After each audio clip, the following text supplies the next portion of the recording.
अस्सलाम वालेकुम my YouTube family, welcome to mix food. आज मैं आपके लिए लाई हूँ बीफ शामी कबाब की रेसिपी, जो बहुत ही ज़्यादा मज़ेदार बनते हैं। आज मैं आपके साथ तमाम टिप्स एंड ट्रिक्स शेयर करने वाली हूँ। आपने वीडियो को एंड तक देखना है और वीडियो को लाइक और शेयर ज़रूर करना है। अगर आपके कबाब का मिक्सर सॉफ्ट हो जाता है या हार्ड हो जाता है, तो ये मैं आपको इसी वीडियो में बताऊँगी कि आप क्या करेंगे अगर आपका मिक्सर सॉफ्ट हो गया है या हार्ड हो गया है। हम चीज़ों को देख लेते हैं जो हमें चाहिए कबाब बनाने के लिए।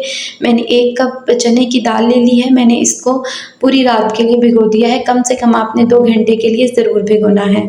300 ग्राम ये वज़न में दाल बनती है और 300 ग्राम ही मैंने बीफ ले लिया है। बीफ आपने अच्छे से साफ़ कर लेना है। इसके साथ जो व्हाइट स्किन है वो उतार देनी है। 1 टेबलस्पून भरकर तिक्का मसाला लेना है। 5 से 7 गोल लाल मिर्चें लेनी है। 1 टेबल गोल धनिया जो है वो लेना है। हाफ़ टेबलस्पून सौंफ लेनी है। 5 से 7 जवे लहसुन के हैं। 2 इंच का टुकड़ा अदरक का है और ये कुछ साबुत गरम मसाले हैं जो मैंने ले लिए हैं। अब कुछ और चीज़ें हैं जो मैं आपको साथ-साथ बताती रहूँगी। अब हम चूल्हे की तरफ चलते हैं। एक प्रेशर कुकर ले लेंगे ताकि हमारा काम आसान हो जाए और जल्दी हो जाए। थोड़ा-सा ऑयल ऐड करेंगे।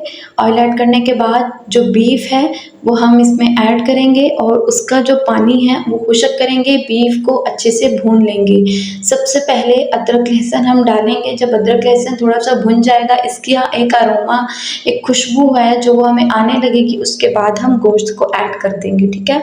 अब हमने गोश्त को ऐड कर दिया है। गोश्त को ऐड करने के बाद ये देखें गोश्त ने अपना जो रंग है वो बदल लिया है, ज़र्द हो गया है इसका कलर, ठीक है। लेकिन अभी गोश्त ने अपना पानी छोड़ना है। ये देखें गोश्त ने अपना पानी छोड़ दिया है, ठीक है। इस पॉइंट पर आपने, ये पॉइंट बहुत ज़रूरी है, आपने इस पानी को अच्छे से खुश्क कर लेना है। गोश्त की अच्छे से भुनाई करनी है। ये देखें हमने गोश्त की अच्छे से बुनाई कर ली है। इसका जो पानी है वो खुश्क हो गया है। अब हम तमाम जो मसाले हैं वो ऐड कर देंगे। सबसे पहले हमने गरम मसाला ऐड किया है और फिर तिक्का मसाला ऐड किया है।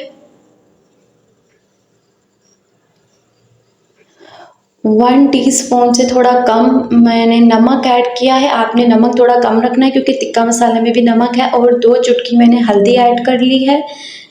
घोल धनिया ऐड किया है। ये सौंफ ऐड कर रही हूँ। गोल लाल मिर्चें ऐड कर दी। अब हम सारे के मसाले को अच्छे से भून लेंगे और इसमें पानी ऐड कर देंगे। तकरीबन 1 लीटर पानी मैंने यहाँ पे ऐड किया है। अच्छा, पानी जब हम ऐड कर देंगे, इस वक़्त हम दाल नहीं डालेंगे क्योंकि दाल जो है वो जल्दी गल जाएगी और बीफ गलने में टाइम लेगा। यही वजह होती है कि हम दोनों चीज़ें इकट्ठी डाल देते हैं, जिसकी वजह से दाल जो है वो घुल जाती है और हमारा मिक्सर सॉफ्ट हो जाता है। आपने दाल बाद में डालनी है।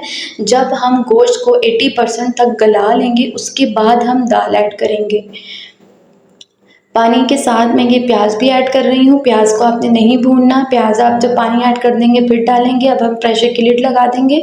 ये देखें अब मैंने तकरीबन 20 मिनट के बाद प्रेशर खोला है। गोश्त जो है वो तकरीबन 80% तक कुक हो गया है। अब मैं दाल ऐड कर दूँगी। दाल ऐड करने के बाद मैंने 15 मिनट के बाद जब खोला है, भीगी हुई दाल थी ये। मैंने 15 मिनट के बाद जब खोला था तो इस तरह की कंडीशन थी कुछ, ठीक है। थोड़ा-सा पानी था वो मैंने खुश्क कर लिया है। ये देखिए हमारा मिक्सर जो है वो बिल्कुल तैयार है। अब हम इमाम दस्ते में या किसी भी वो मोटे डंडे की मदद से आप इसको इसी बर्तन में कोट लें और जो साबुत गरम मसाला आएगा, जैसे वो जो हमने कड़ी पत्ता वगैरह डाला था, वो हम हाथ से निकाल देंगे। ये हमने सारा अच्छे से कूट लेना है। उसके बाद जब ये थोड़ा-सा ठंडा भी हो जाएगा, फिर मैं आपको बताती हूँ हमने इसमें कौन-सी चीज़ें ऐड करनी हैं। अब मैंने इसको एक खुले बर्तन में ले लिया है। ये देखिए हमारा मिक्सर कितना अच्छा बन गया है। अब यहाँ पे मैंने थोड़ा-सा हाफ़ टी स्पून के बराबर गरम मसाला ऐड किया है, धनिया और हरी मिर्चें ऐड की हैं। अब हम इसको एक बार फिर से अच्छे से गूँध लेंगे। आपने यहाँ पे इसकी मिक्सिंग बहुत ज़्यादा अच्छे से करनी है।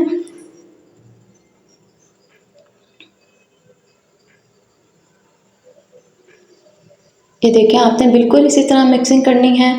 इसी तरह ही हमारे रेशे बनेंगे। हमारे कबाब के जो हैं वो अच्छे-अच्छे रेशे बनेंगे और हमारे कबाब बहुत ज़्यादा अच्छे बनकर तैयार होंगे, बिल्कुल भी नहीं टूटेंगे अगर आपने मिक्सर अच्छे से इसका बैटर जो है वो आपने अच्छे से मिक्स कर लिया तो। आपने ये जो मिक्सर है ना, ये चॉपर वगैरह में नहीं करना, उससे ये होगा कि जो गोश्त के रेशे हैं वो कट जाएँगे और हमारे जो कबाब हैं वो रेशेदार नहीं बनेंगे। ये देखें कितने अच्छे रेशे बन रहे हैं। बिल्कुल आपने हाथों के साथ इसी तरह इसको मल-मल के एक अच्छा-सा मिक्सर बना लेना है। अब ये देखिए मैंने सारे कबाब बना लिए हैं। अब हम फ्राई की तरफ चलते हैं। एक तवे पे हम ऑयल डालेंगे और इसको अच्छे से गरम कर लेंगे ऑयल को। आपने तवे को गरम कर लेना है ताकि हमारे जो कबाब हैं वो टूटे ना और साथ चिपके ना। या तो तवा ठंडा ले लें और उसे बिल्कुल लो फ्लेम पर पकाएँ, या तो एक ऑप्शन ये है कि आप ऑयल गरम करके फिर कबाब डालें, इस तरह से आपके कबाब नहीं चिपकेंगे।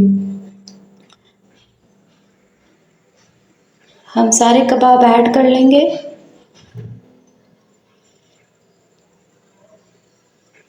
और अच्छे से हम फ्राई करते जाएँगे।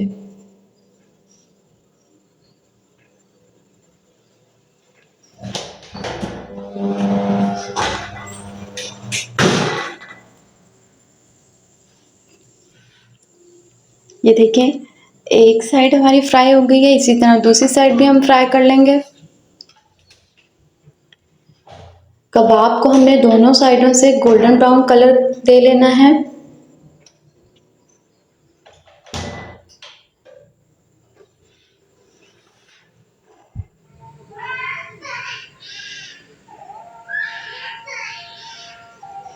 ये देखें हमारे कबाब की फाइनल लुक। कबाब बहुत ज़्यादा मज़ेदार बने हैं।